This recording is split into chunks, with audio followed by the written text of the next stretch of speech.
C'est l'automne, il y a plein de couleurs autour, les arbres sont très beaux, le ciel est très beau et aujourd'hui avec les étudiants en master, on avait parlé d'un domaine un peu moins connu, lorsqu'on fait de la jurilinguistique et de la traduction juridique, on avait parlé des couleurs et notamment des, liens qui existent entre les couleurs et le droit. Heu Le droit et plus spécifiquement le droit anglais, est plein de métaphores, plein d'expressions, qui nous viennent du monde concret. Il y a énormément de métaphores, corporelles, il y a énormément de métaphores naturelles. On peut penser par exemple à blue sky law, cloud on title, the mouth of the law, the eye of the law, hem, long arm statute, clean hands, living tree, la métaphore de la Constitution du Canada, par exemple, et ainsi de suite. Le droit anglais est un droit qui se caractérise par une approche pragmatique des relations juridiques et qui reflète une mentalité assez pragmatique, une approche assez pragmatique de la vie, hands-on experience, comme on aime dire en anglais. Mais pour parler des relations entre les couleurs et l'organisation juridique de la vie dans la cité, aujourd'hui, on avait donné quelques exemples et on avait commencé par, bien évidemment, le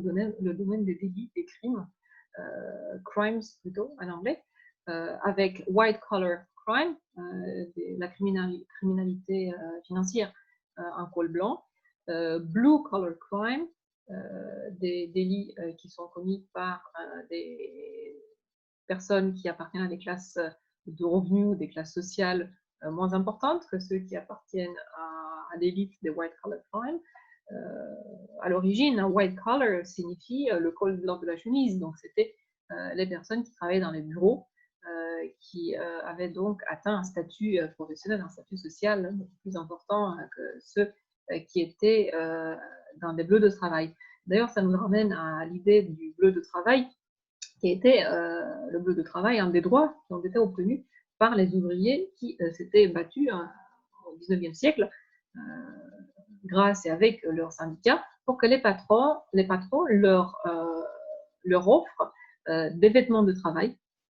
notamment les ouvriers qui étaient dans les usines, dans les fabriques, et qui pouvaient abîmer leurs habits assez facilement. Pour continuer dans la même veine des white collar crime, blue collar crime, des délits qui sont désignés par des couleurs, récemment, bon, on va dire durant les 40 dernières années, mais à l'échelle historique, à l'échelle de l'évolution du droit, on peut dire récemment, on a vu l'apparition d'un nouveau délit, le pink collar crime. D'ailleurs, on parle même de pink collar jobs, qui au début faisait référence uniquement, bien évidemment, à la femme, au féminin, puisque dans l'inconscient collectif, on a l'habitude d'associer la couleur rose avec les petites filles et le bleu avec les petits garçons, bien que ça ait commencé à changer. Et donc, pink collar crime qui fait référence à du détournement d'argent, embezzlement en anglais, commis dans le domaine des services et notamment par des personnes qui ne sont pas très haut placées. Et il s'agit, en fait, pour ce qui est du pink collar crime, du détournement de sommes assez peu importantes parce qu'il s'agit de personnes qui n'ont pas accès à des positions de responsabilité ou à des sommes d'argent très importantes. On s'était arrêté également aujourd'hui avec les étudiants dans cette réflexion très, très intéressante sur les couleurs et le droit, sur la couleur blanche. Alors le blanc, bien évidemment, on a l'impression qu'il a toujours signifié la pureté, l'innocence, blanchir quelqu'un, innocenter quelqu'un. Et, et là, on peut également parler du réseau Innocence Network, qui a été fondé aux États-Unis par deux enseignants, deux professeurs de droit de l'université de Pennsylvanie, de Yeshiva University in Pennsylvania, qui sont également des juristes, des avocats, Barry Scheck et Peter Neumann, et donc qui ont fondé ce réseau dans les années 90 suite à l'évolution des scientifiques dans le domaine de l'ADN. Et donc, lorsque l'ADN a commencé à être utilisé pour innocenter des personnes, on s'est rendu compte qu'on pouvait utiliser ces données scientifiques pour prouver l'innocence des personnes qui avaient été injustement condamnées, et donc également pour remédier à des erreurs judiciaires, donc pour blanchir, innocenter des personnes. L'Innocence Network qui existe donc depuis les années 90 aux États-Unis, dans tous les États des États-Unis, concept qui a été également exporté, donc des branches de Innocence Network qui ont été également créées dans plusieurs pays à l'extérieur des États-Unis, en Grande-Bretagne, en Argentine, également à Taïwan, en Israël, en Irlande, etc. Donc voilà, le blanc qui signifie d'un côté pureté, innocence, prouver l'innocence de quelqu'un, mais de l'autre côté, on a aussi la face cachée, on va dire, de la couleur blanche, et qui se révèle dans d'autres termes juridiques, comme le blanchiment d'argent, par exemple, money laundering en anglais, donc qui veut dire laver de l'argent sale obtenu de manière illégale suite à des délits, à des crimes, pour ensuite pouvoir l'utiliser, le réinvestir dans des actions licites et des activités licites. On ne peut pas ne pas mentionner blackmail, bien évidemment, le chantage, qui arrivait par la poste dans une enveloppe noire, red-handed, être pris à un flagrant délit, to be caught red-handed, avec la main rouge. Cela nous fait bien évidemment penser au sang, l'assassin qui a du sang sur ses mains. Dans le droit fiscal, un droit normalement assez aride, on va dire, et qui manquerait de couleurs et de nuances dans l'imaginaire du citoyen lambda, et ben non, on trouve des couleurs. Et là, on va parler, par exemple, de bleu budgétaire, de vert budgétaire, d'orange budgétaire, de jaune budgétaire. Il ne s'agit pas de fruits, il s'agit ou de légumes ou de dessins, il s'agit de propositions de loi ou des analyses ou des cahiers, des documents qui sont utilisés, qui sont étudiés afin de créer des réglementations dans le domaine du droit fiscal. Le vert est une couleur extrêmement intéressante dans le droit. Ce qui vient tout d'abord à l'esprit, c'est la célèbre Green Card, la carte verte, qui permet de résider aux États-Unis, d'y travailler, qui a représenté dans l'imaginaire des immigrants depuis le XXe siècle une sorte d'ouverture extraordinaire, de sésame, qui leur permettait d'accéder au pays où tout est possible, où tous les rêves peuvent devenir réalité. On a également la carte grise. Le gris est une couleur terne, certes, mais qui a représenté jusqu'à quelques années, jusqu'en 2009, le certificat d'immatriculation d'une voiture. Les casques bleus, pour revenir un tout petit peu dans la sphère du bleu, les casques bleus des Nations Unies sont le symbole des troupes de maintien de la paix envoyées par l'Organisation des Nations Unies dans des régions qui ont été en conflit, qui ont été pacifiées. Blanc sang, toujours dans la sphère du blanc, le blanc sang qui signifie un document en blanc, une carte blanche, blank document, blank check en anglais, et qui représente quelque chose de très fort. une signature, la signature de quelqu'un sur une page blanche, sur une feuille blanche, et qui est donnée cette feuille à quelqu'un d'autre, un interlocuteur, une interlocutrice, symbole d'une foi totale, parce que la personne qui reçoit la feuille blanche avec la signature, donc le blanc-seing, peut écrire absolument tout ce qu'elle veut sur cette feuille blanche. Donc cela veut dire que la personne qui décide d'apposer sa signature sur cette feuille blanche a une confiance totale, hein, une foi totale dans l'intégrité, la probité, l'honnêteté de l'autre, pour lui donner un chèque en blanc, pour ainsi dire. Aux États-Unis, il existe,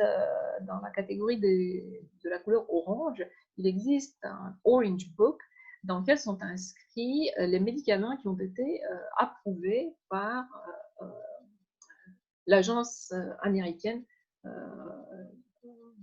en charge de l'approbation des médicaments. Donc on voit à quel point les couleurs sont importantes, sont présentes dans le droit. Pour revenir quelques secondes sur la couleur jaune, couleur du soleil, couleur de la lumière, hein, par excellence.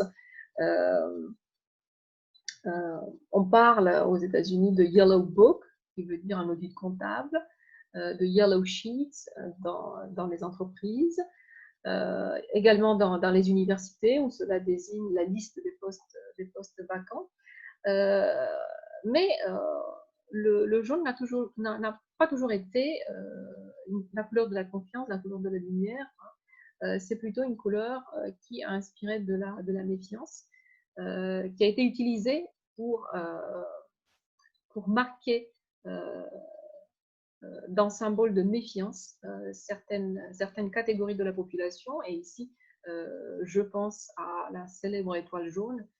ou à la rouelle, toujours jaune, qui marquait dès le Moyen-Âge les populations juives et musulmanes dans les villes en Europe. Et puis l'étoile jaune qui a été utilisée pour marquer la population juive pendant la Seconde Guerre mondiale, que les Juifs étaient obligés de porter sur leurs vêtements afin que les autres, les non-Juifs, puissent les reconnaître, qu'il n'y ait aucune confusion, hein, au sein des sociétés. Quelle époque terrible d'intolérance et puis d'absurdité, de bêtises humaines. Le jaune, couleur oni, couleur maudite, représente également la jalousie. On dit que lorsqu'on offre une rose jaune à quelqu'un, on parle de jalousie. Couleur de la trahison également, puisque les syndicats jaunes étaient les syndicats qui s'opposaient à la grève, qui cassaient le mouvement des grévistes. L'adultère, un autre délit très très ancien, mentionné dans le premier code de loi de l'humanité, les 10 commandements, donc la Torah, traduit comme l'Ancien Testament, proprement traduit par cette expression l'Ancien Testament. L'adultère est aussi désigné par la couleur jaune, être peint en jaune, on dit d'un mari qui est trompé par sa femme, par exemple. Et pour finir avec une note optimiste, on retourne dans le vert, on va se mettre au vert. Le vert est actuellement très important sur la scène juridique, puisqu'on parle bien du droit vert, on parle du droit mou, qui signifie toutes les réglementations dans le domaine de l'écologie, de la protection de l'environnement. Les billets verts, hein, pour ce qui est du monde de la finance, les billets verts, les dollars américains, qui signifient bien aussi dans l'inconscient collectif cette possibilité de gagner l'Eldorado, d'arriver dans un pays où coule le lait et le miel, hein, de trouver de l'or, hein, et de faire sa fortune. Voilà, donc feu vert, on va dire, un feu vert aux recherches et aux interrogations fructueuses dans le domaine de la jury linguistique, concernant la place, le rôle des couleurs dans le droit. Également, avec un clin d'œil aux relations qui existent, aux liens qui existent plutôt très très forts entre les émotions et le droit, puisque les couleurs sont porteuses d'émotions. Les couleurs nous frappent tout d'abord, hein, visuellement, bien évidemment, les couleurs ont une vibration, et on réagit différemment aux différentes couleurs. Hein. On dit que le bleu est la couleur de la communication, couleur plutôt neutre, que le vert signifie le renouveau du printemps, le renouveau d'un être humain, d'une relation. Le noir a toujours été, surtout en Europe, le symbole de la justice, non seulement le symbole de l'Église, puisque les magistrats et le clergé étaient habillés, étaient vêtus de noir. Et on voit à quel point les couleurs qui sont chargées de connotations, qui sont balancées émotionnellement, ont trouvé leur place, leur juste place dans le domaine du langage juridique, dans le domaine du droit, à travers des métaphores, à travers des expressions imagées qui continuent de nous peindre un environnement juridique tout en couleurs.